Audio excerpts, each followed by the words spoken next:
cell phone. Thank you. We have a roll call on the board.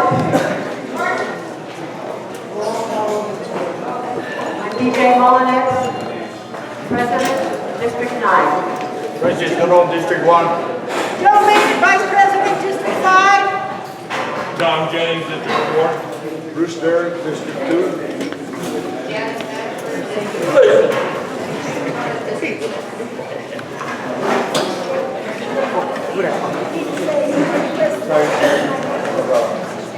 Quorum of the board is present. Do I have a motion to approve the agenda? I make a motion to approve the agenda. Second. Any discussion? It's been moved and approved. All in favor?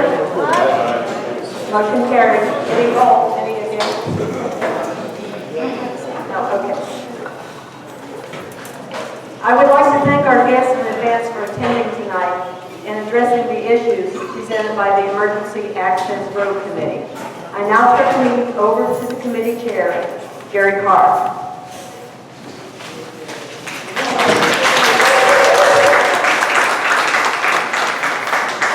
Hello and welcome to the neighbors. I want to thank you all for coming out tonight. I especially want to thank our honored guests from the county of Hawaii who have taken time during a very critical and busy juncture in their careers to come here tonight to inform us about the ways that we're going to be having to deal with the emergency and the impact that it has on our community. First, I just briefly want to introduce our guests, and then I'm going to have some opening remarks, and then I'm going to turn the meeting over to them. They have some a presentation as well as some words to say. And for those of you who have questions, we're using a written question format. We have some runners. Can the runners hold up their hands, the people who are distributing cards and pencils?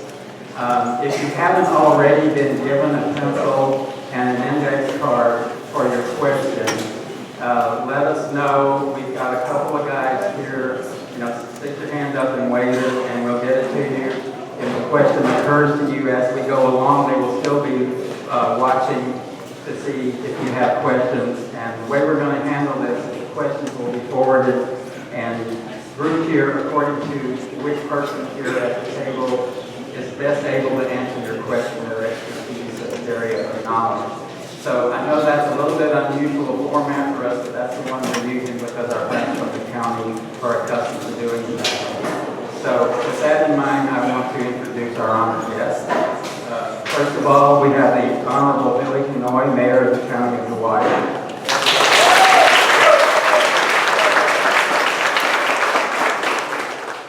We have Gregor Iligan, our District Councilman, who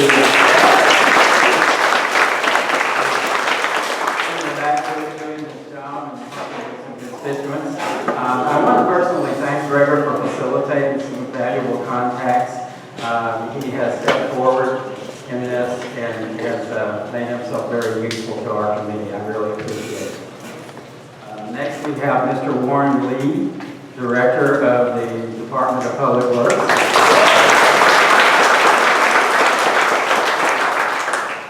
We have Mr. Darrell Oliveira, the Head of Civil Defense.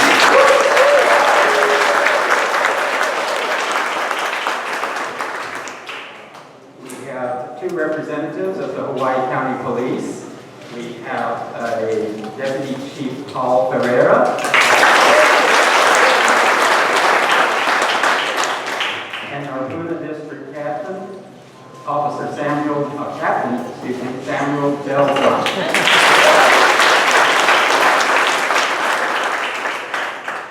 So I'm going to make some introductory remarks, and then we're going to have the mayor give us a few words. And then Mr. Lee from Public Works has got a PowerPoint presentation with visuals to help explain what the planning up to this point has been and where we stand.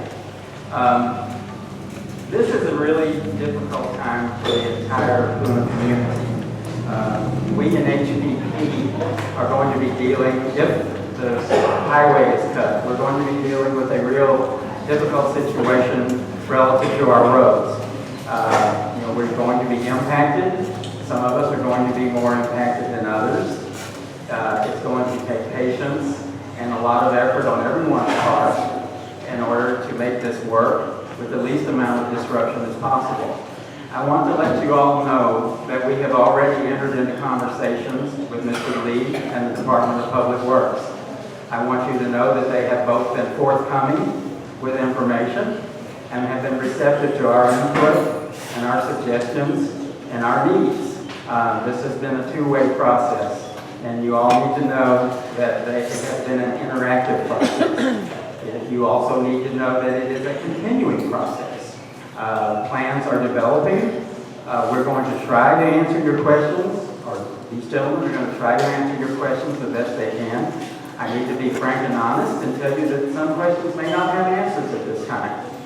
And I want you to please be patient. I know it's difficult when you're looking at, in a few weeks having a very disruptive situation on your hands. But please, be patient and understanding that we can't know everything now. We don't know what's going to happen. Some things are just not known at this point.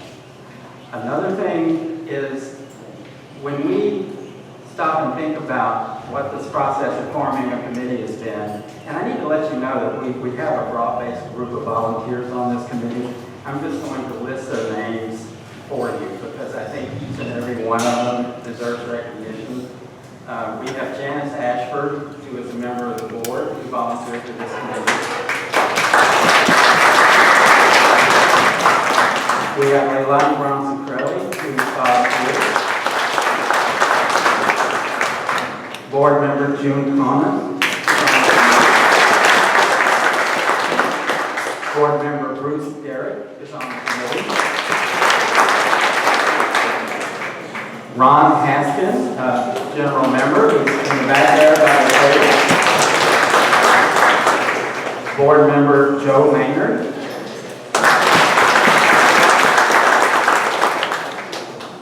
Member Terry McLean.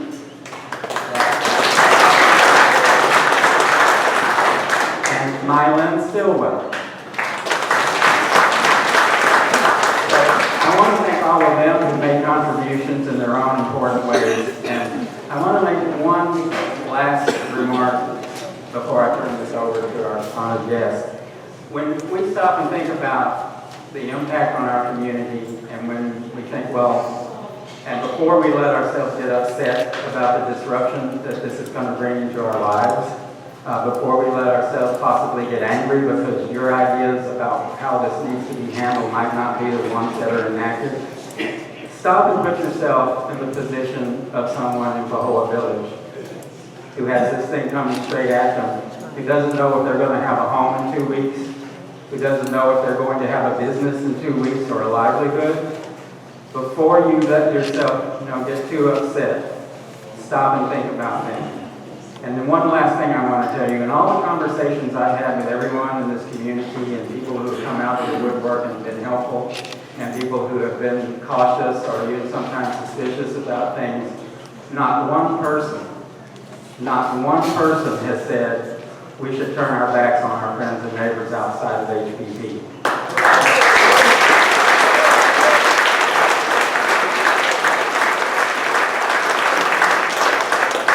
We can be very proud of that. And I think everyone here agrees with that. And now I would like our Mayor, the Honorable Billy Canoy, to make some remarks.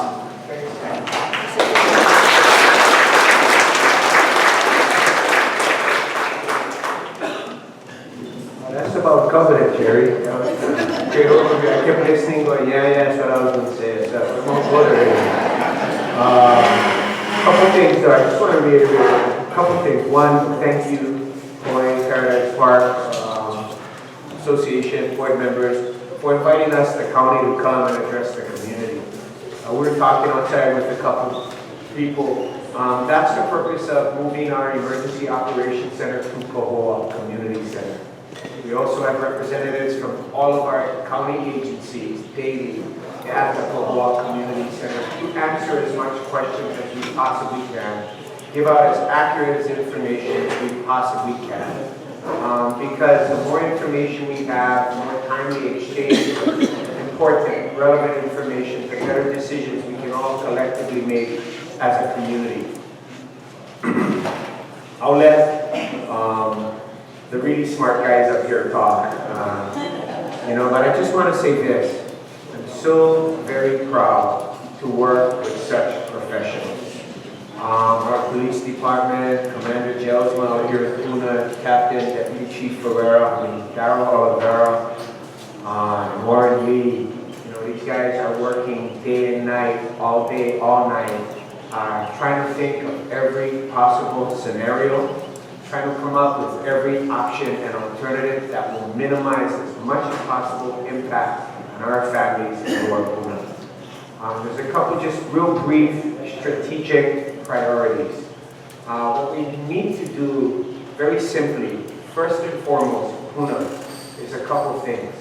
One is we've got to work with our utility to have uninterrupted service in Lower Puna.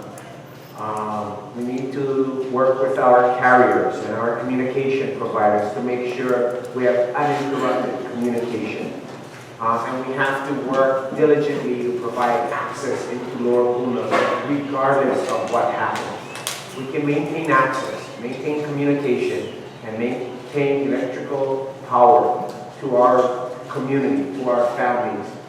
That allows us to begin working on a series of other services and programs we can, should, and need to provide. Public safety. Just know everyone, and we'll stay up here and answer questions, and I'll be glad to stay here and answer all of your questions individually, myself, representatives of the county agencies, is that we're trying to work through every department, every contingency to make sure we address very important concerns of our community. And healthcare, legal, insurance, financial, others, transportation, moving and storage, availability of housing. And so as we go through that, first and foremost is here tonight, talk to Paradise Park about questions you have and impacts on our decisions that might have an impact on your quality of life. But first of all, I just want to sincerely say mahalo to everybody for working together, for being patient in very difficult, challenging times with a lot of unpredictability and uncertainty. But the fact we're all here for each other and our friends, family, and neighbors in Lower Puna as well means a lot and is truly greatly appreciated. So I'll turn it over now to, do you guys like jump and go, or who go first? Oh, Warren, okay. I'll turn it over to our Director of Public Works, Warren.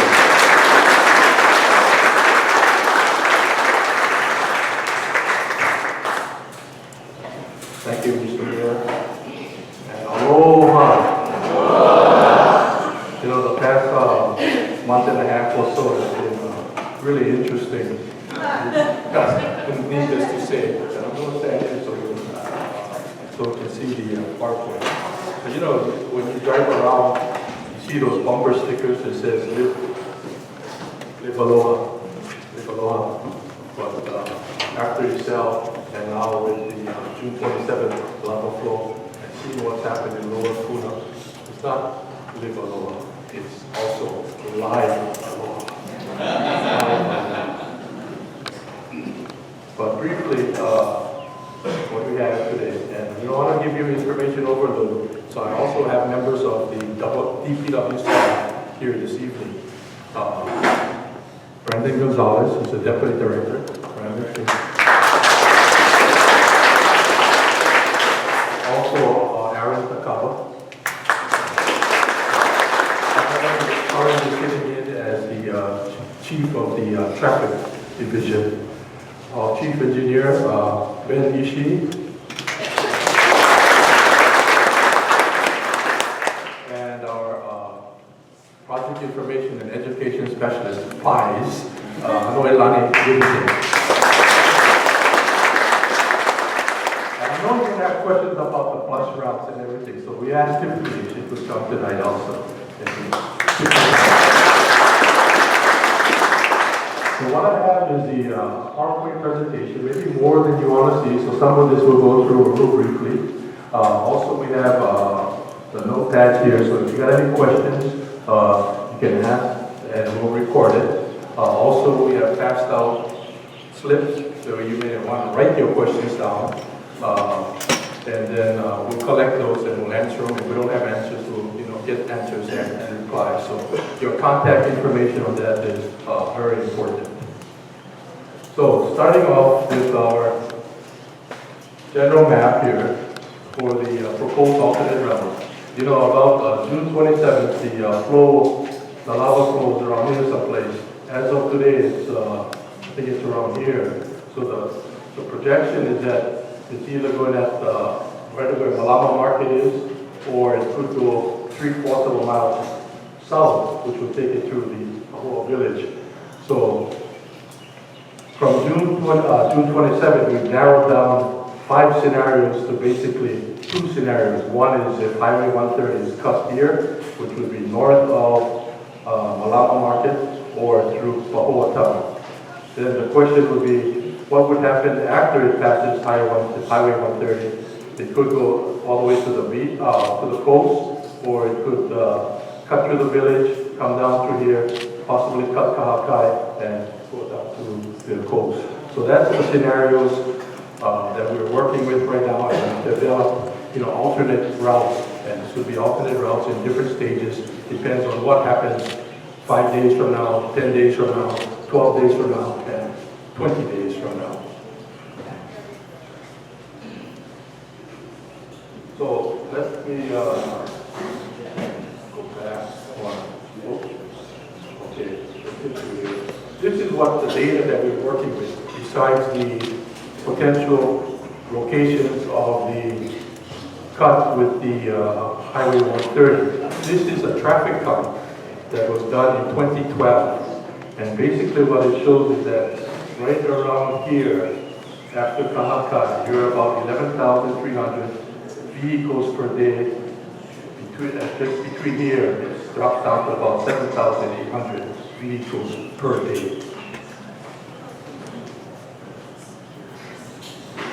So this is the primary route, and this is the road along railroad. This is what it looks like as of today, in fact. We have broken through between railroad has broken through between Hawaiian Beaches, Hawaiian Shores, and also Hawaiian Paradise Point. This is another section to see the heavy equipment working. This is as of September 14th, so this was a couple days ago. This is in railroad from Hawaiian Beaches going towards Hawaiian Paradise Point. Again, more pictures of the road in progress.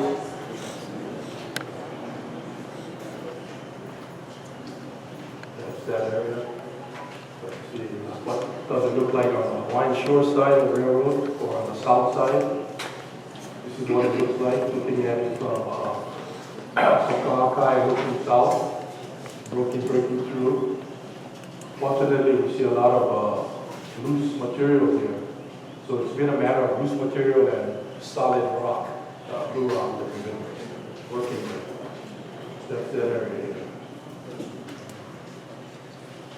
Okay, this is the Bishop Estate property of Kamehameha Schools. It runs through Papaya Fields. That is the connector road, which will take us from Mapu all the way to Nana Valley. This is what it looks like. This is the Nana Valley end, and this is the takeoff to Kahakai. What it looks like. This is, of course, the 14th of September.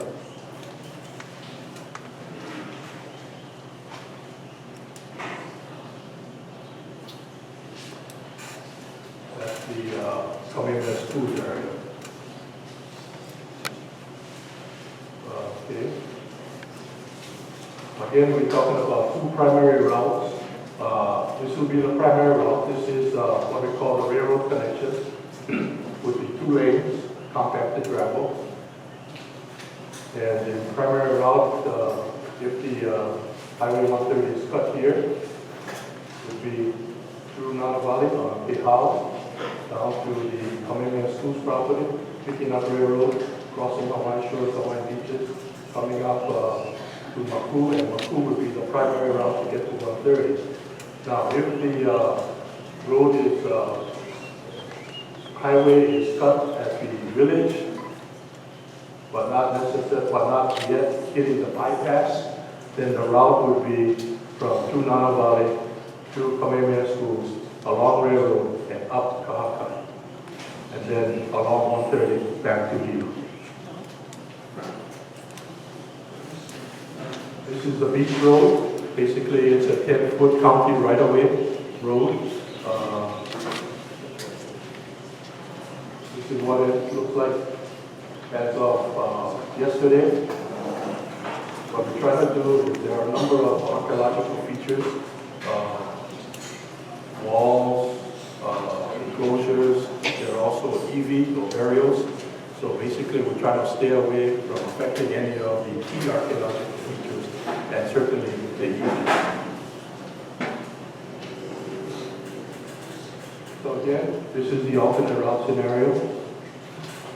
I think you're going to get tired of seeing this, but we just wanted to show you what the routes were. So in this case, if the cut of Highway 130 is north of Malama Market or around the Malama Market area, would be the route. And one would be south of highway, if you're coming from Hilo, coming into Puna, Lower Puna, you take Highway 130, you get into, take a left on Maku, that's number 2. 3, you get onto Railroad. 4, you get into Kahala Street. For some reason, the railroad becomes Kahala. You know, it shows how many beaches. And then 5, you get back onto Kaalakai. And 6, you get back onto the bypass.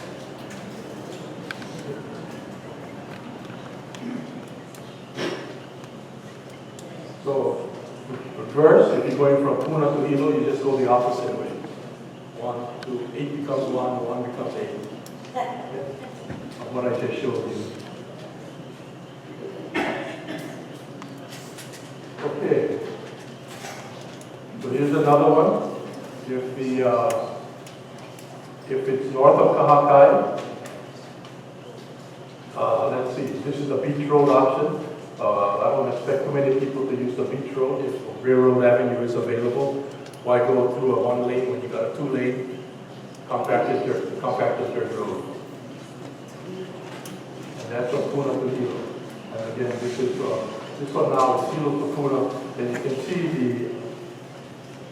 the brief cut of Highway 130 is right through the low spot of the flow through Pahoa village. So this is the route, you're coming from Hilo to Puna. 1, Highway 130 going south, left onto Maku. 3, you get onto Railroad or Kahala, which goes into Kahala. 4, continue past Kahakai and Railroad.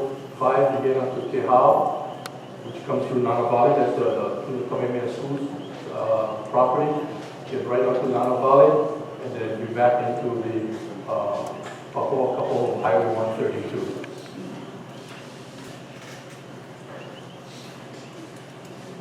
Going from Puna to Hilo is just the opposite.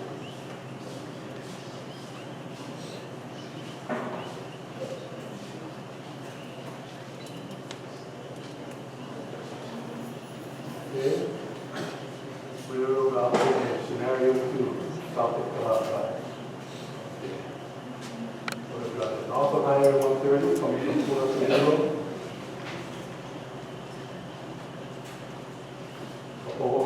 Onto Nana Valley, Tehau, the railroad, all the way to Kahakai, and up back onto, back onto Railroad 7, back onto Maku, which would be the primary route, alternate route, back onto 130, going north. Okay, this is the reverse. I think the people in the back can't hear you. Can't hear me too good? Okay. Sorry. You're mumbling. Is this better? This is the beach road option. Okay, most people will not use it, should not use it, not recommended if railroad is open. So I'm just going to go through this really quickly. 1, 2, 3, see if we route to the beach road. Then back up, then across to Nanavali, and then back onto the highway. Okay. Then this is going the other way. Now, if Kahakai gets cut, this is a variation of the continuation of the flow through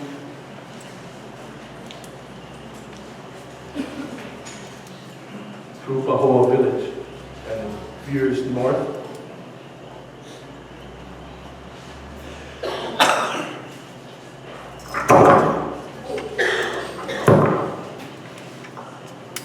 And it veers north and cuts Kahakai, then certainly the route basically is around this way and around that way.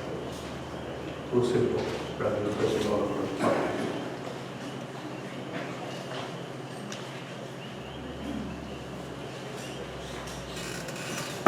And the opposite, going the opposite way from Puna to Hilo, with Kahakai and the bypass and the Bahoa Village Road cut. Covered by the opposite.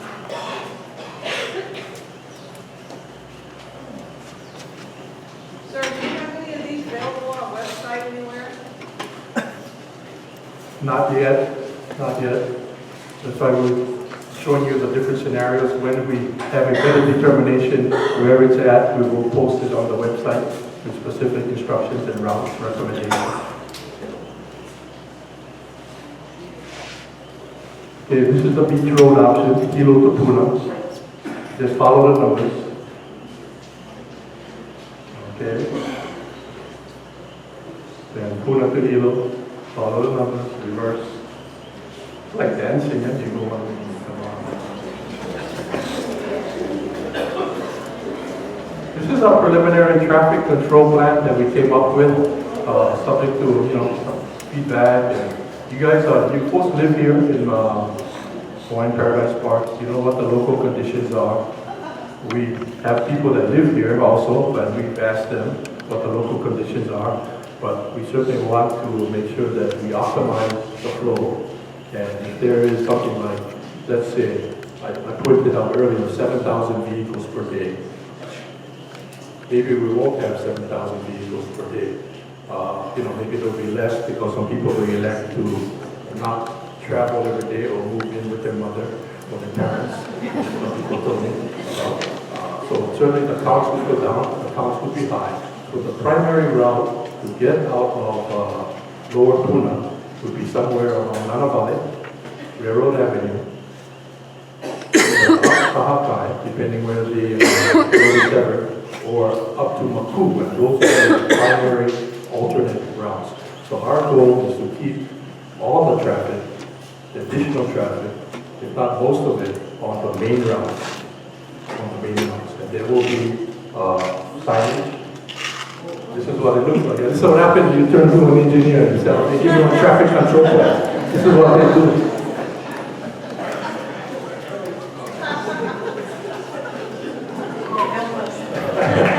They're not explaining it.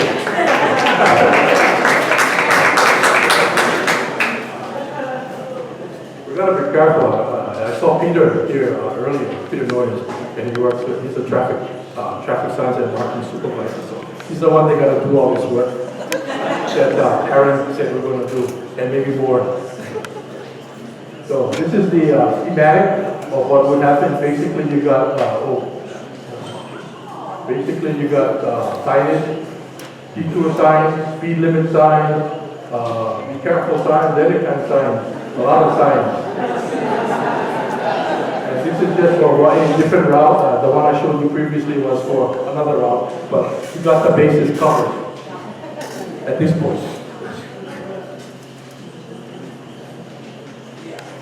So this is the alternate route, one proposed traffic improvement, a little more easier to see.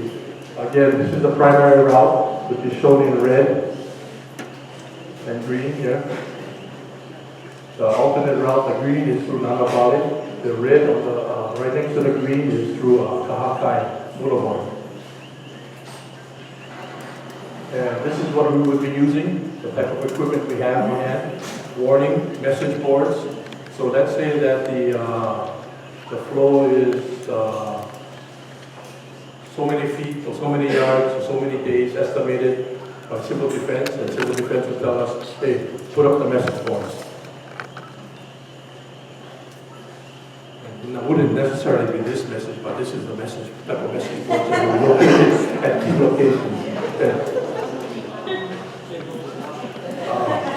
I understand that the disaster funding still needs to be released to us, so if anybody wants to advertise, let me know. We have the rates already set there.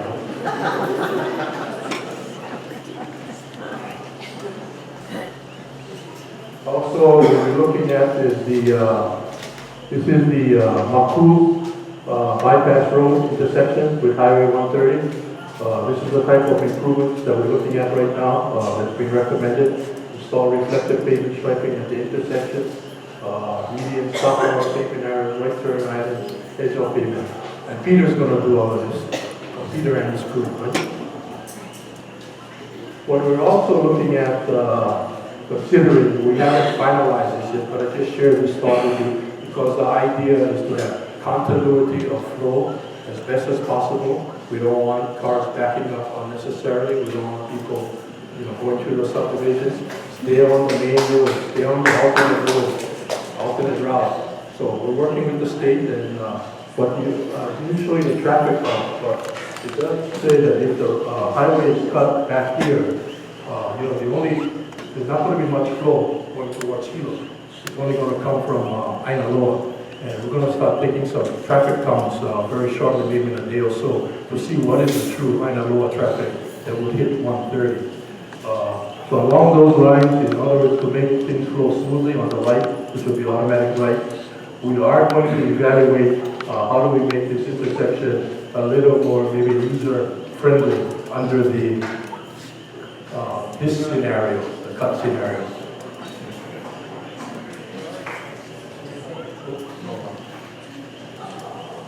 This is what it looks like right now. Get another picture of the intersection. Okay. Also looking at Mapu and Railroad Avenue, that intersection. That will be the primary route coming off of the railroad portion that's owned by the state. So railroad will be the major connector to Mapu. So looking at stop bars, edge of pavement, yellow center line, raised station markers, everything to make drivers, people more aware of what is happening at this intersection. Again, safety is a primary concern. Okay, looking at it from Kapoho. One of the things that we did talk about and probably show up later on is that right now railroad has a couple stop signs. So in order to move the traffic to move forward, what we plan to do is make the stops on the other side and make railroad a through street to Mapu.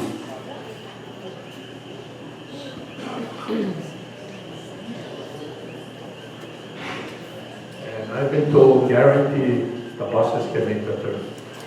Guaranteed.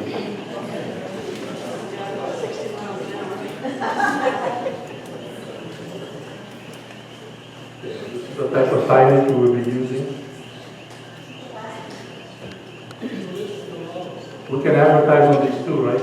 We have any legal counsel on them.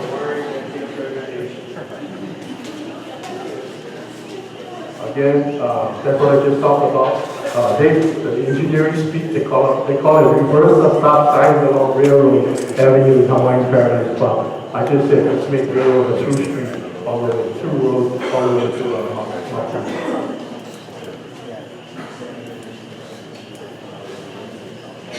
First stop sign of Kahala, which is on the Hawaiian beaches on one shore side. Speed limit full 20 miles per hour.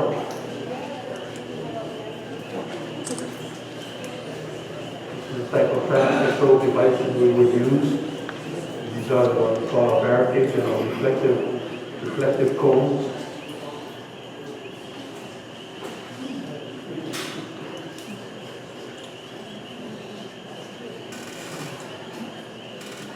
Before we stop at Kahakai and Kahala Boulevard, we're looking at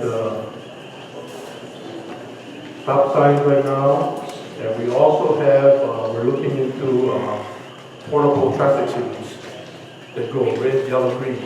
Red means stop, yellow means slow. For some people, red means go. Red means stop. So we'll try that out if we can get the power to hook up the traffic signals. They need power, they run on electricity. And we may start off with a flashing red in 4 directions, flashing red. If that doesn't work, then we have to go to red, yellow, green. Red, yellow, green.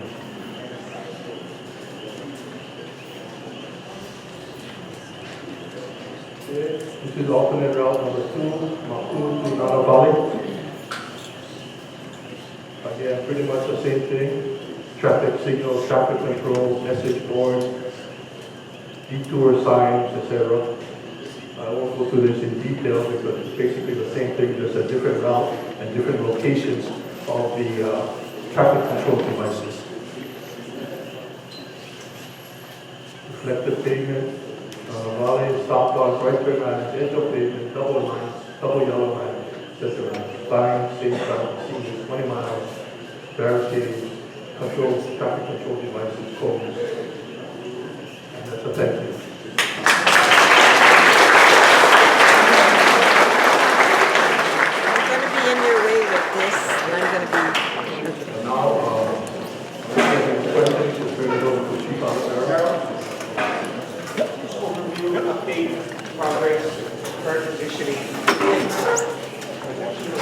Well, good evening again, and thank you, Mr. for allowing us to come here and share information as well as answer any questions you may have.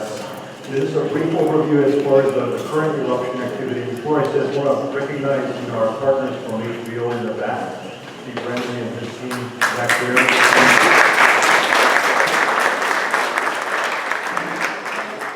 We maintain a very close communication and coordination with HBO. Their role is to identify the hazard, qualify or quantify the hazard, pass that information on to us so that we can provide you with good information so you can make good decisions and give you some guidance. So this morning, and we've been maintaining daily flights every morning. We're usually passing over this area about 6:37 in the morning. One of those an early morning flight to get a good picture of what's changed overnight, as well as the conditions are very favorable up at the site in the early morning hours. It also allows us to see how the weather conditions are doing, which sometimes adding to the smoke conditions. I know a few weekends back, we had a pretty significant inversion type of event where it was just capping the smoke and laying it down across all of Puna. So our goal is to work closely with the weather service, get some forecasts so we can tell you ahead of time if you're going to experience some heavy smoke conditions in the area. For some people that may have respiratory problems or health issues, you want to know that the day before as much as possible. Anticipation of what we'll be happy to next day.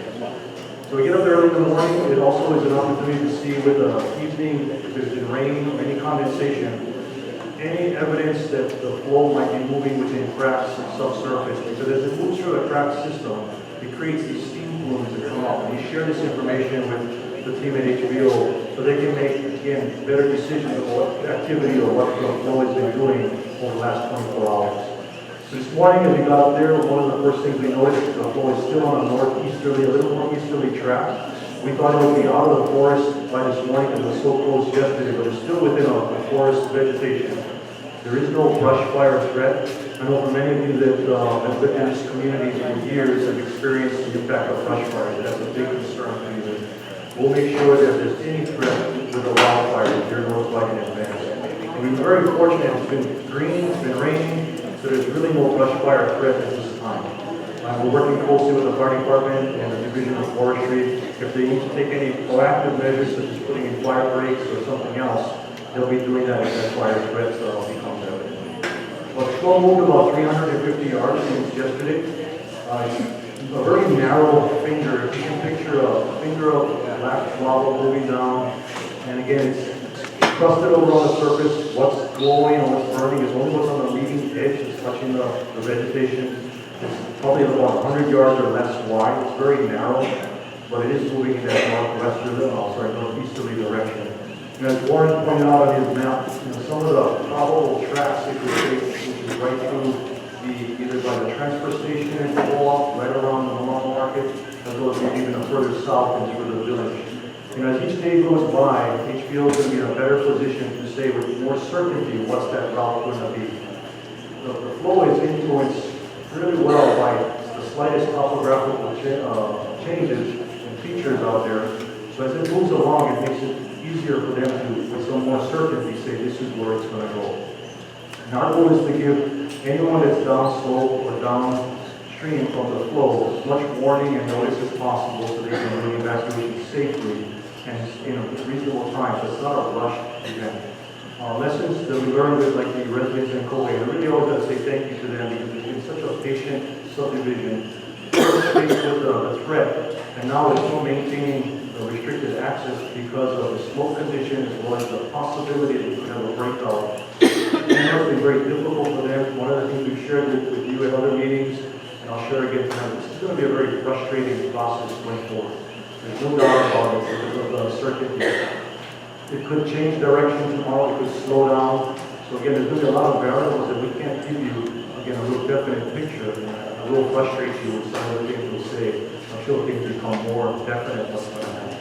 Well, the one thing for sure is we're going to give you time so that you can, if you need to, evacuate. There's at the present time no threat to the Paradise Park area, but for those residents in football, we're going to give adequate notice and time so you can do things safely. It's a lot of coordination with the businesses. They need to make arrangements based on whatever threat might be presenting for them, moving merchandise, moving any hazardous materials out of the area. As we know, there's 2 gas stations right in that forecasted vicinity. And we've already worked with them in the Department of Health and Human office on what are the protective measures that they can put in place to alleviate or minimize any explosion hazards like underground fuel tanks. So that's just examples of the many things we're working together with the business communities on, as well as the residents. And so we'll keep you informed as things change, as the flow continues to evolve. And one of the nice things about setting up the command post and an information center is that we have staff there every day. They're available. You can walk in, you can see the latest map. If you have any questions about the flow, please come and ask any one of us. What we want to make sure is the community has good, accurate, timely information so that they can make good decisions for you and your family.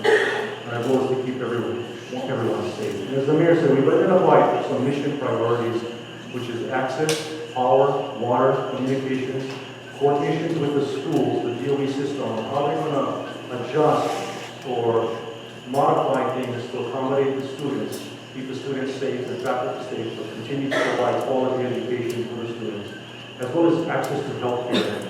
We have been in communication with Bay Clinic as well as the Community Health Center about alternate sites to accept the clients continue to provide health care, not only on this side, and when I say this side, it's a hypothetical, but possible and probable that we're going to get cut off, but to maintain healthcare services on the side that may be isolated or limited to access. So all these things are in progress, in work, and being addressed, and it's to ensure some relative normalcy in everyone's lives, regardless of what side of the flow of any of the months. I think we'll be opening up for questions or comments.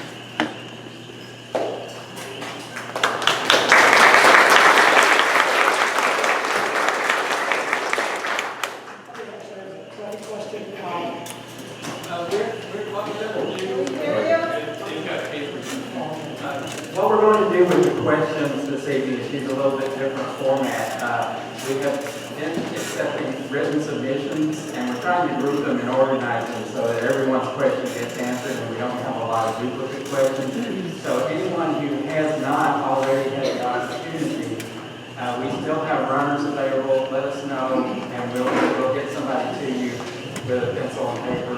And also, the mayor has generously offered to these folks to stay later, so if you still have a question and folks are still available, you can approach them personally. We need a runner over here. No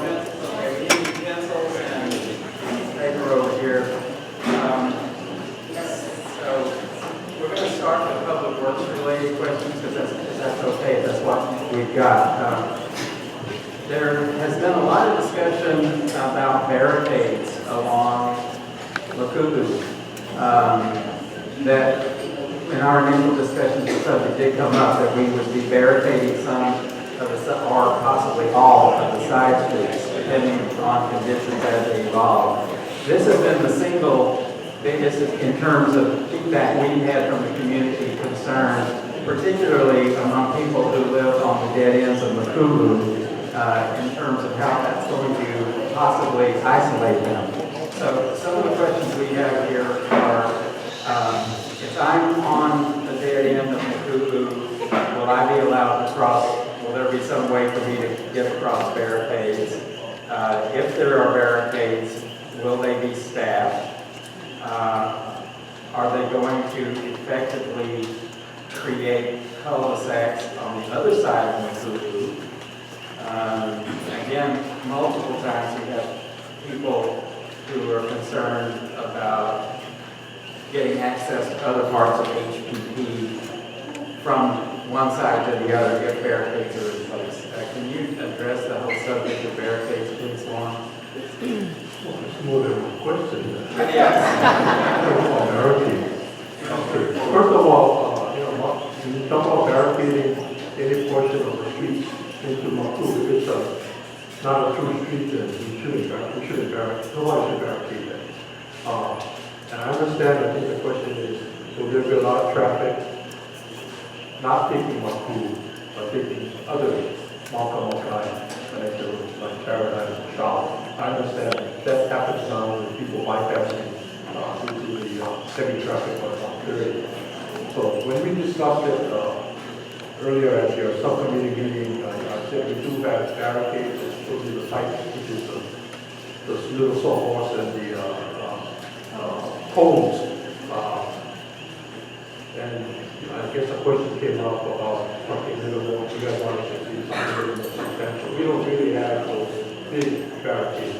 And I think once we start off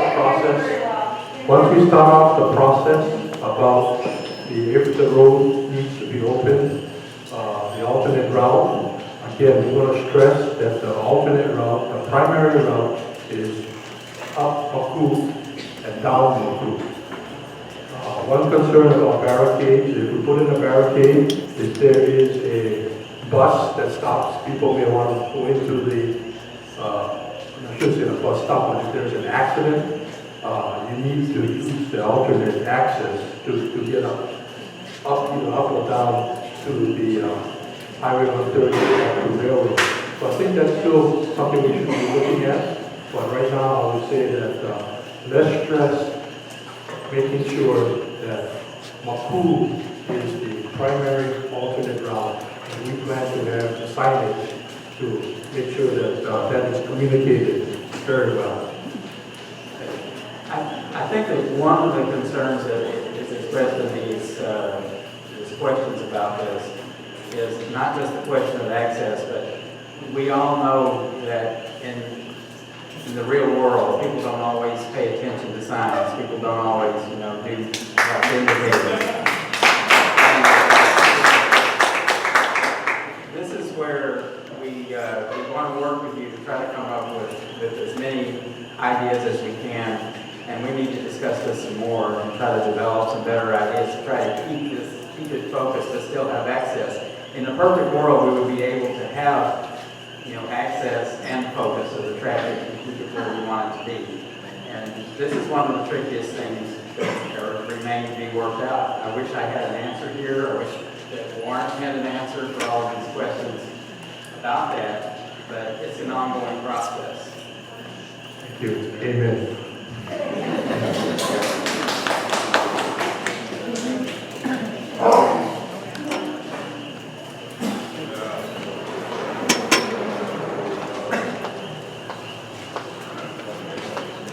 Have you considered a traffic light from Makubu and Highway 130? The question is, have we considered a traffic light for Highway 130? We are considering that. This will be, as I mentioned, the portable traffic signals. They are on wheels, they use electricity. So we have a set, we can always also borrow a set at home from the State Department of Transportation, and that's the one that I mentioned, go red, yellow, green. Red, yellow, green, and we can also flash on red. Initially, maybe flashing red would be the best way to see if it works, and then red, yellow, green. So batteries are charged. Do we have batteries, or is it mini power? Mini power. Next question. Please consider those living on the dead-end roads off Makudu. And this comes up again and again. I'm bringing this specific question forward because it's already challenging to turn left from our streets and head up Makudu at busy times. Cars driving up and down. Will any traffic control measures be available to help people get in and out of those side streets, regardless of the barricade situation?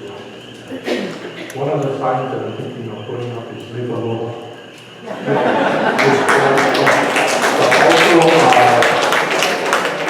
Let me also say that we will have an increased police presence when and if the alternate route is put into place, and that's why we have the police presence here tonight. Thank you.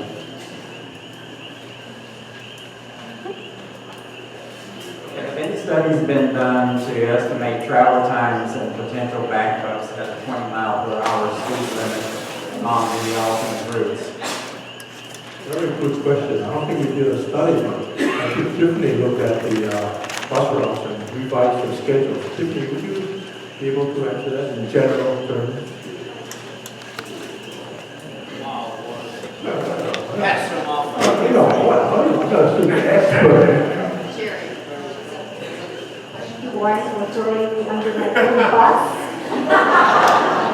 Well, that's a challenging question. You know, I've been trying to work out a schedule and coming up with different scenarios according to the alternate routes that Warren has prepared tonight. But we're kind of looking at allowing between, from, let's say, we have to do from Nanavale to Kahakai, we're looking at 20 minutes. And from Kahakai to Maku'u, between 30 minutes and 45 minutes. It depends on the traffic and going 20 miles per hour. It really depends. So for those people who does utilize public transportation, please be patient with us until we get our schedule accurate. There may be some changes after we implement our bus routes. We have a question, one here, Tiffany, since you're available. We've been told that Maku'u will be the main route. Paradise turnoffs might be blocked. But the bus route shows that it will go through 17th from Paradise to Maku'u. Will it be blocked from going through or not? That's not real clear. I think the question is, will some means be made available for the buses to get through where they need to get through and when they need them through the traffic patterns? Well, the route that you just presented, that's our current route, and for us, we're going to maintain our routes, our current routes as much as possible. So I don't believe that that's going to be a problem. We'll still maintain that specific route through Paradise and Maku'u. Okay. That answers the question far more clearly than I posed, but thank you, Tiffany. Thank you, Tiffany. Thank you. Next question. Railroad is due to be finished on September 24th. My understanding is that it will be blocked by a gate until such time as it is needed. How soon after completion will it be blocked? Okay, compound question. First of all, railroad, we've had some difficulties. So September 24th, which is going to slip a few days. The difficulties is the terrain, pretty hard to do rock. Also, we had some equipment, working the equipment pretty hard, B10s, B11s, B9s, B8s.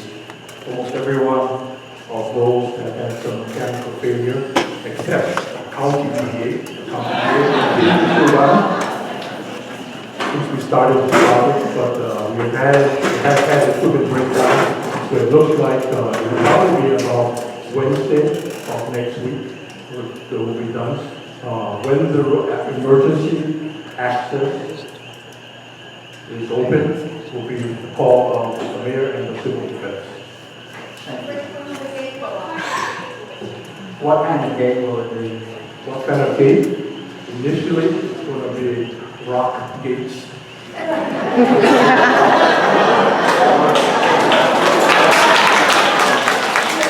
Big rock, long rock. Okay, next question. In scenario 2 of your PowerPoint, Highway 130 is destroyed south of Kahakai, yet you show using railroad as the main route and not Kahakai itself, which is a paved route already maintained by the county. Can you clarify this? I'm not sure. I'm not sure the scenario is, but Kahakai will be used for north or south as long as Highway 130 is not cut. If the bypass road and the village road is cut, I'm sorry, if just the village road is cut and not the bypass road, we still can use Kahakai. I'm not sure if that's a question, but that's the answer. Thank you. I hope that fits. Without having to go back to scenario 2. Okay, next question. Will portable lighting be placed on intersections for safety? Makubu gets very congested. Well, this is a two-part question. I'm going to save the second part for when we get to the police department. So, first part, will there be any lighting provided at any of these intersections? We call it traffic lighting. No, like street lighting. Like street lighting. Oh.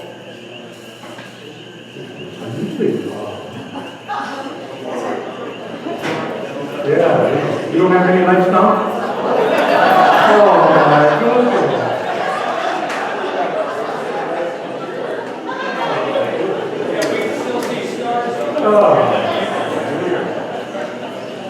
Right now, we'll take a look at that, but I don't see anything in the plan for adding street lights at the intersection, which is what we normally do. But maybe we'll put an extra reflective cone.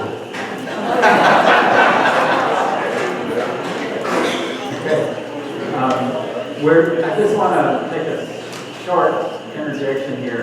We're continuing to get a lot of questions about the dead-end access to Kulu and access across Kulu. I need to just be honest and tell you that this remains a work in progress. If your question doesn't get answered, it's because we're still trying to work out some system that is going to keep track of where it needs to be and yet still allow you access. So please forgive me if your individual questions on that particular topic. As soon as something is known, it will be posted publicly and the arrangements will be discussed. But I'm sorry, I hope you can accept that for now. As a resident of HPP, I would like traffic unobstructed throughout our subdivision. Okay, this is another one. How are we going to ensure that HPP residents will be able to travel their roads without interference? Once again, this is the same subject. It's a work in progress. I think that comes in under Live Aloha. In the law of physics, two particles cannot occupy the same space. So please, Live Aloha. Live Aloha. We have a number of questions here that mainly are focused on the same area. What dust control measures are going to be taken along railroad from its entry into the subdivision to the point it joins Makubu? Dust control measures? Okay, good question. Good question. This is just like painting the Golden Gate Bridge. Once the water truck goes down to LA and it turns around and comes back the other way. And looking at not only the beach road, but also the Another concern closely related to that is the same area, which we knew all along was going to be a lot of real issues there. I live on 17th, and on Monday, September 15th, there was a non-stop big trucks going up and down the street. Why is 17th been used? Can we use water trucks there as well, or keep the trucks focused on one area? We have a lot of reports of the trucks, the service trucks, what have you, using different ways to get in there and creating, more traffic congestion and dust. So just to make sure I understand, 17th is Makaya Railroad, right? No.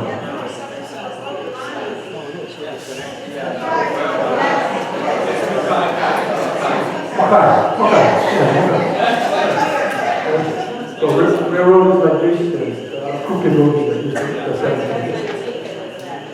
Yeah, so what was probably happening is that they were using, because when I met with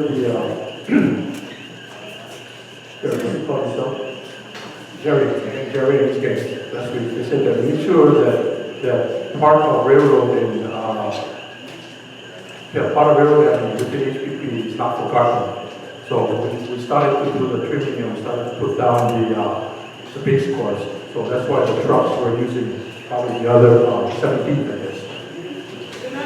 So most of it is done right now. I think the first block still needs to be watered and compacted. The second block is just about done.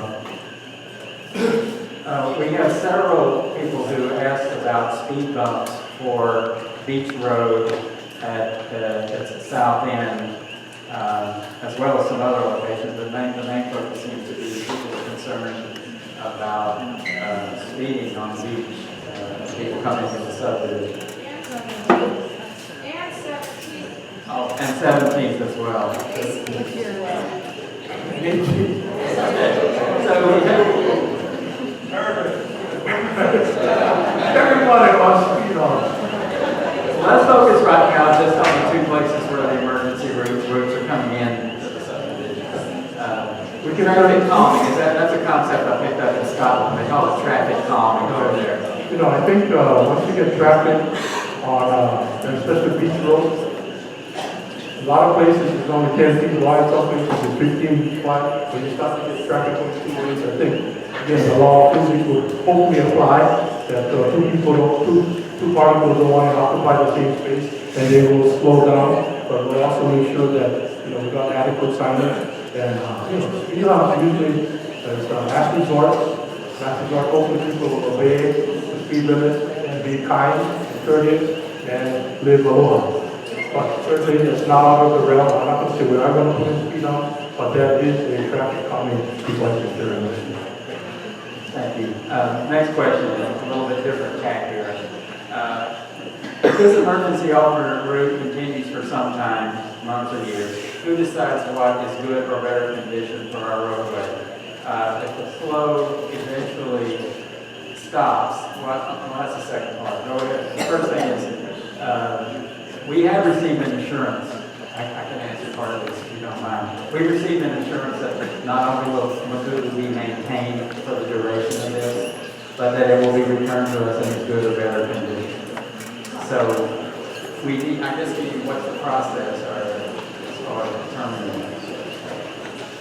The process for determining the condition of food? Yes. Well, I think we know pretty much what the road looks like right now. I don't think we have video. Did we road view this? No, it's a project. But we can do that. But certainly it's possible, and the shoulders need work. We will do that. This is a question that I think is a very pertinent one. And it's broader than just, someone mentioned this strictly in relation to PGV, geothermal venture. If PGV has to suddenly close where they store thousands of gallons of pentane and other hazardous chemicals in containers, will they be transported? I'm just going to summarize this here on the road. Will they be transported through evacuation roads and through HPP?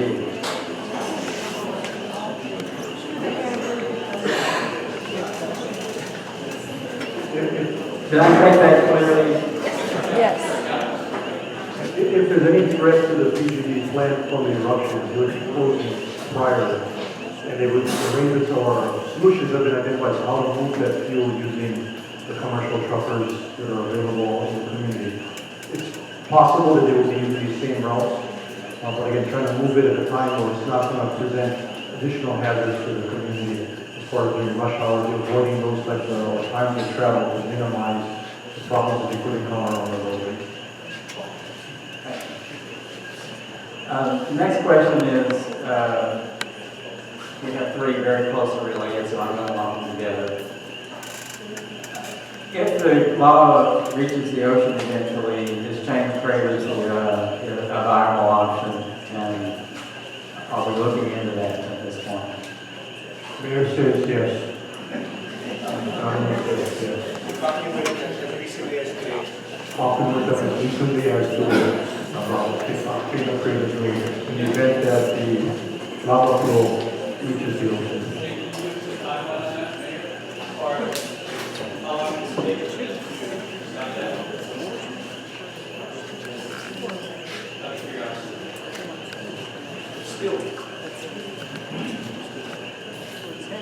Well, again, there's a lot of moving timelines here, right? I mean, we were 14, 16 days, and 20 days. Brought that word very fluid. And I know there's a lot of frustration, but we're still dealing with 130 and opening up railroad and beach road. Minute 130 is breached. Let the geologists handle it. They're talking about a 2 to 3 degree slope from the main road to the ocean. And the current advancement, it depends on the flow, right? But the source is very powerful. We see 150 yards one day, 250, 350 yards yesterday to today. Talking 1,700 yards per mile. Of course, from Highway 130 to railroad fluctuates. We go from 3.6 miles to 4 to 6 miles.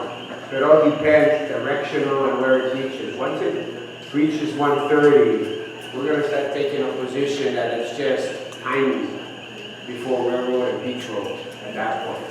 We're not talking uphill, we're not talking other options become very limited.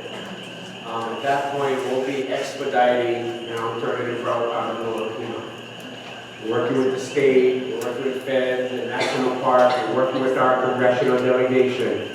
Again, we come back to our priorities: access, power, water, communication. That's our priority.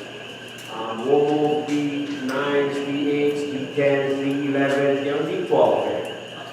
Okay, well, we can D11. You're gonna sign a different Can make an emergency D12. But we'll take the equipment, the personnel, the wonderful professional team we have, and work very closely with our state federal partners to move that. We're not gonna stand around and debate it or discuss it.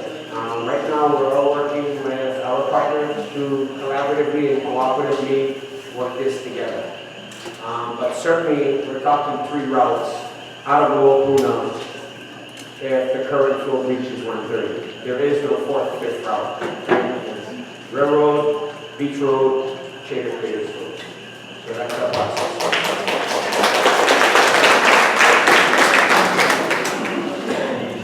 Next question, and this is sort of a political question, but has there been any movement to dedicate Masuku to the county and turn over ownership to the county?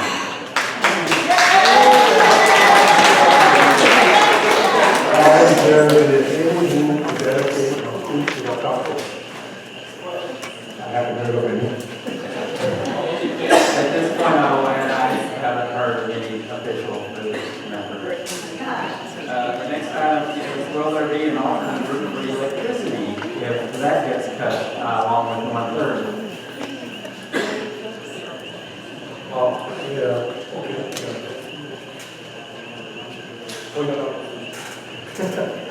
The HPP is committed to providing and sustaining uninterrupted power as much as possible.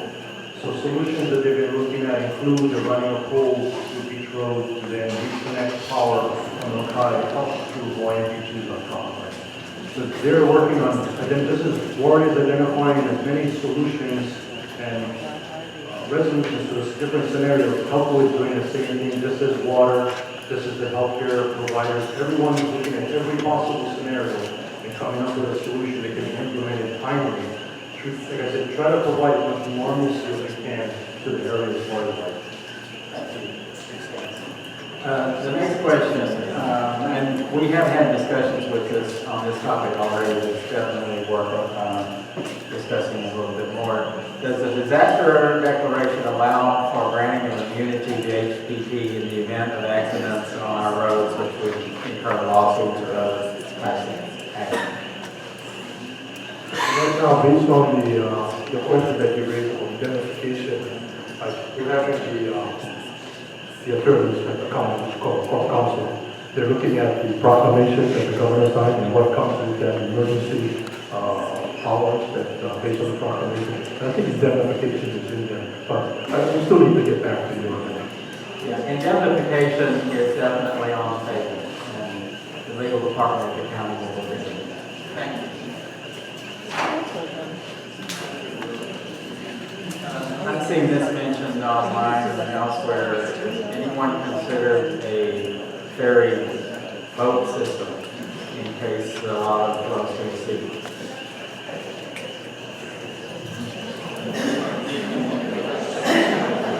Yeah, that's being suggested. And one of the things is, we've been approached by some of the tour boat operators that we've been allowing tours, that they're looking at trying to provide alternate transportation completely. So if you've been down here, it's very limited in its infrastructure. It wouldn't be a fast, easy do to improve the facilities down there. But, it's amazing what solutions come out of the community with, like I said, these tour operators saying they're willing to provide services as an alternate. So these things are being discussed. Some will have more realistic probabilities of being implemented, others may be more difficult, but every solution is being looked at.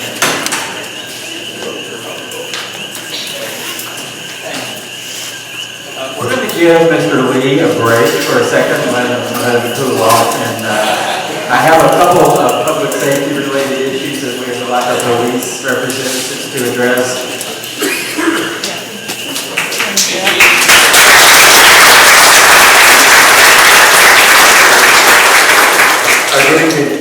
Maybe I can hit on some of these questions real fast with some general statements. As far as the police operations go right at this moment, we're running status quo with the contingent that we have in the police district, which consists of Captain Johnson at the helm and all of our officers in the field. We have increased presence in the Pahoa area, specifically more of the Coe and Homestead area, with our policing officers and whatever staff we have.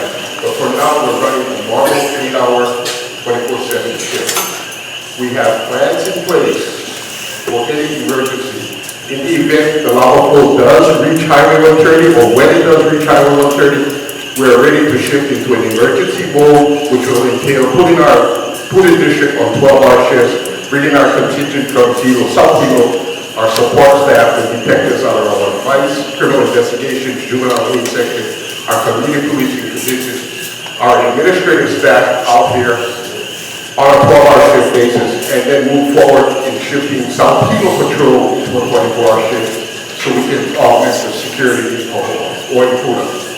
Our primary concern is going to be the safety of the community. It's going to be for human life. Property can be replaced, vehicles can be replaced, but our primary concern, as with everyone here, is the community safety. We will put an increased presence in the Paradise Park subdivision, on the side roads, on the alternate routes, to try and monitor traffic and keep the traffic moving.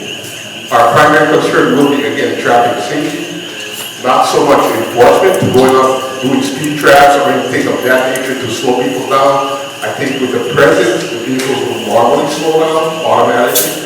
You all see it. You see a little light behind you, the seatbelt goes on, the brakes go on. So it's going to happen. When Hurricane Isabel hit, we moved our traffic, we moved our blue and whites, our county blue and whites. We took as much of the fleet of blue and whites as we could and brought them into the Puna district for our support staff to use. And the idea behind that is, again, our subsidized vehicles are great. However, a lot of people will see the blue and whites a lot faster than they'll see the regular police cars. So we do have that contingent in place.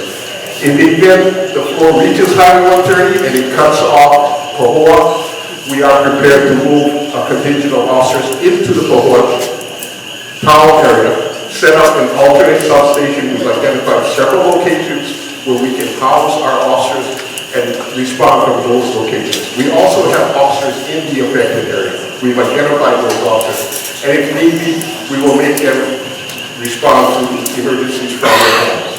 Again, our primary concern, as with everyone here, is the safety of the country, is the public safety. The question was brought up about roadblocks or barricades on Macomb Drive. Keep in mind, realistically, would you rather have 64 officers manning those roadblocks day in, day out, or would you rather have them in the community patrol? Think about it. It's good on paper, it may look like a good scenario. However, we need our staff or our force out in the field. So we would need them out on the road. And who's to say if you put a roadblock on 23rd and Macomb? I have a friend that lives on the corner of 23rd and Macomb. He wants to come that way, but we tell him, well, you have to back out. So again, it's a good idea, but we need to look at everything in totality. Someone mentioned speed bumps. Anytime speed bumps come into play, a request is sent to the police department and a request is sent to the fire department. They're asking us, what is our response time if you put these speed bumps in? Okay? Realize, you put speed bumps in, you cut down the emergency response time for police, fire, medical. We have scenarios right now that I'm aware of in court where speed bumps were put in and now they're asking to be taken away because the medic units are delayed. So again, you have to look at everything in totality. And believe me, having spent the first 10 years of my career in the district, I've been through the flows that went through California. I know what it feels like to be out there 12 hours on clock. But we will be out there in force should the flow cross the highway or the need arising. Okay, I'll open up for questions. We have a couple questions submitted about have any measures been considered to expedite emergency responders around the detours, provide easy access not only for police but for fire. Traffic jams are going to slow response. Do you have anything you have in mind about that? Again, with an increased presence, we're looking at staging officers on the affected areas on both sides. So these officers will not be responding to the normal calls for service, a domestic parking dog or anything like that. Their specific duties will be to address the issues on the traffic road. I don't think you can answer this question. It deals with first responders, but it has to do do you anticipate problems with the width of the road in terms of people being able to pull over to let ambulances and police pass by? Because some of these emergency routes, 2 lane, no shoulder. Yeah, that's your question. I think you have that problem right now on Highway 130, a lot of places, where you have no shoulders to pull over. So I can speak for the police department. When you see an emergency vehicle coming behind you with blue lights and siren or red lights and siren going, that vehicle is asking for permission to catch you. They're not pushing you off the side of the road. They're not going to shove you off the side of the road. So it depends on the drivers. The drivers out on the street, use your best judgment. You see a car coming, naturally, if you can't pull safety over on the shoulder, go until you can get out of the way. Or if need be, if you know there's room around you, stop, let the police vehicle or emergency vehicle around you. As far as the width of the road, I'm not familiar with how wide the road is being made, and I'm not really familiar how wide the ambulances are. 30 feet should be more than adequate for one vehicle to stay on the road and the fire truck or the ambulance to get around.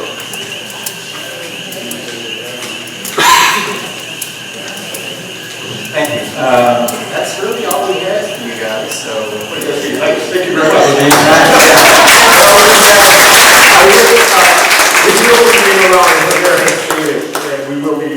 We can answer questions one-on-one if you want.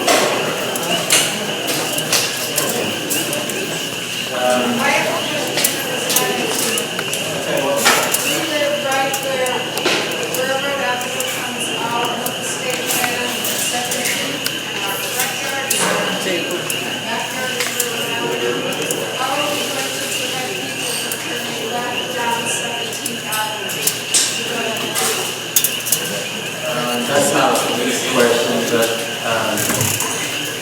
the whole area around there is being looked at in terms of trying to, remedy all these matters. And I know Mr. Lee has addressed some of it. This is another question about the railroad and 17th area, about some individual property owners being cut off because of the circulation. The way it goes through there at an angle, you have some odd-shaped lots and you have some people with real access. So is the access on the railroad? Can you see my engine, actually? Where? Right here, this is the issue. The top. This is a specific question to your lot. Thank you, Warren. We have had a number of questions about a possible checkpoint or guard station to try to control some of the traffic flow from across the Puku. I just want to reiterate, this goes in hand with the barricades and some of the other things. This is a work in progress. We can't really answer those questions at this point because we don't know what personnel is going to be available or what have you. So I just want to be honest and say that if your question relates to that, it's probably not going to get answered tonight, and I apologize for that.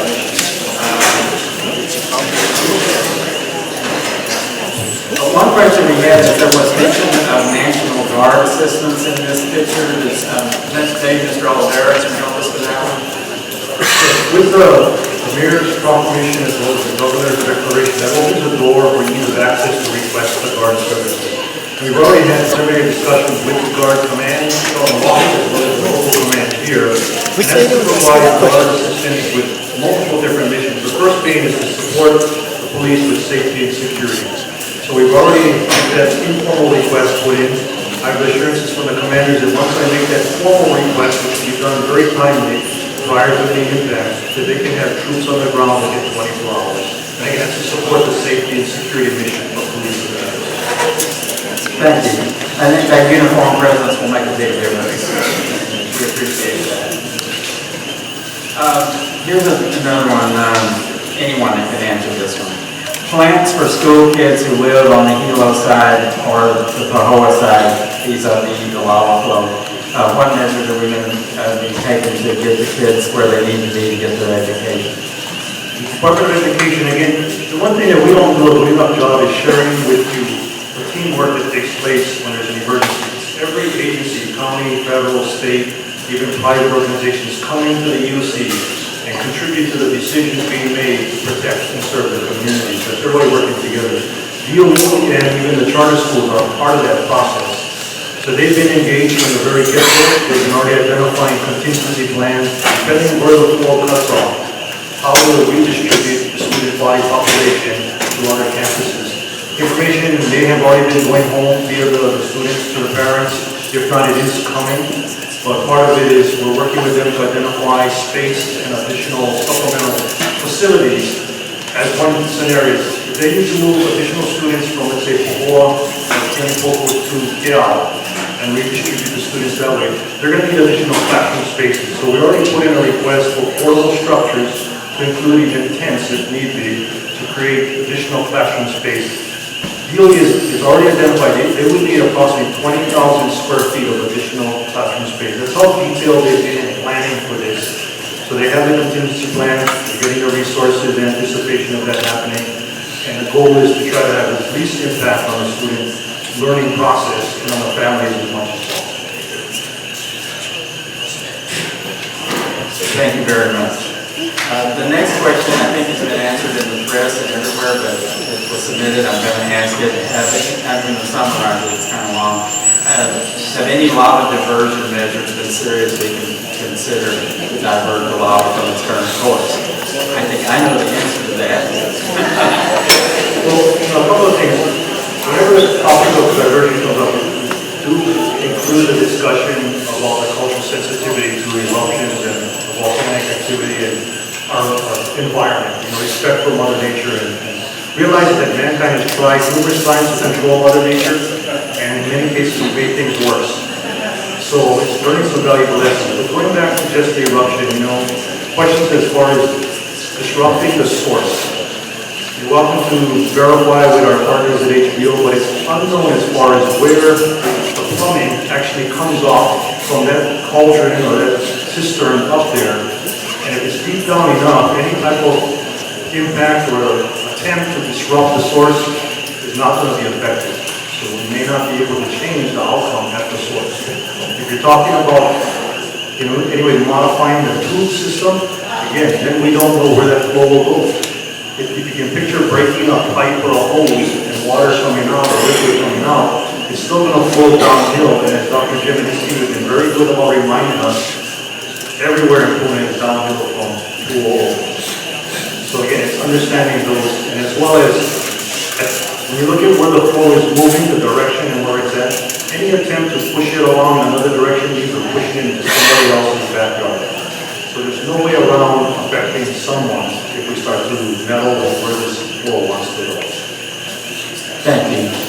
The next question is there any chance of altering the roadwork schedule on 130 commensurate with the lava flow? Are we coordinating that? I mean, I guess people are concerned if there's if we already having traffic issues with the evacuation, are we going to have double trouble with the highway construction? Again, the team players that are part of this plan include state highways, which is managing that project. So they're very much aware of the impact of that construction and trying what they can to try to meet their timeline as well as try to expedite it as well. I just kidding. I'm distinguished senator from Pune sitting there. I was just making that up. But it's cool. We all working together. Hey, Jerry, would you people stop and just talk to people after that some point? Yeah, that's coming Maybe from that's no focus. We can stay here. All the questions are variations of the same. So we'd love to talk story with all of you as quickly as soon as Okay, question, does the state will continue to own railroad, correct? Railroad Avenue between Hawaiian Paradise Park and Hawaiian Beaches is on state land, which is administered by the Department of Land and Natural Resources. So that is their property. The portion of Railroad Avenue from Kahala, that is from outside of Hawaiian shores, is owned by the state under the jurisdiction of the Division of Forestry. The remaining part of railroad up to the Nana Valley extension of Kehau Street is owned by, that land is owned by Bishop Estate. So it will remain under that ownership. Okay, thanks. This is a general interest question. I'm going to take the mayor's advice here in a minute, and we're going to break down and they're going to circulate and to approach them individually, which I think is generous and wonderful. Postal services, have plans been put in place to maintain postal services during the emergency? Again, another player or stakeholder that's involved in this is Postmaster at Bohol.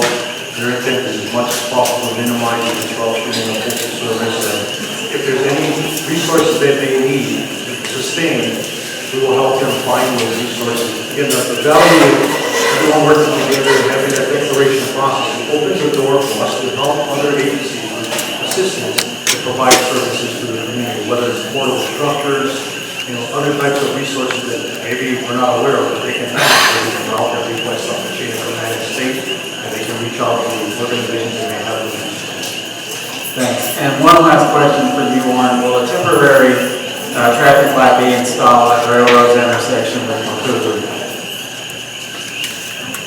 Makubu and Railroad. What we're looking at right now is at least a four-way stop, and that could be with a stop sign or the portable traffic signal that I talked about earlier, when it was red, yellow, green. And we have that in our inventory, so that will be a prime location. The other prime location will be where Makubu is 130. But again, it depends on the final traffic counts and we do the item load count, assuming that 130 is cut. South of Makubu, south of Makubu. I want to thank you all for your good manners and your patience. If you have not had your question answered, these gentlemen are going to, and ladies are going to be available for a time after the breakdown now. But I just want to once again say, if we pull together as a community, there are a lot of things we can do. There are a lot of things that have yet to be determined that we still need to work out. And I just want to let you know that when we do know how things are developing, that we will be informed on the GUI website, and we will be posting notices at the office. Do you have a question? Yeah, just one more before we get it all tripped out. I wonderful people back here, HBO, just updated their pictures. And I was wondering, since they're the most knowledgeable about what's happening, they're back here and show us where it's going and give us an idea of where they think it might be. Well, they're available back there for you to visit with them and look at their maps. Not everybody might want to know. Well, and everyone who is interested, it's well worth saying, these guys have knowledge, they have maps, and they're here, they're willing to talk with you if that's your interest. So, meet with them. Thank you again, once again, for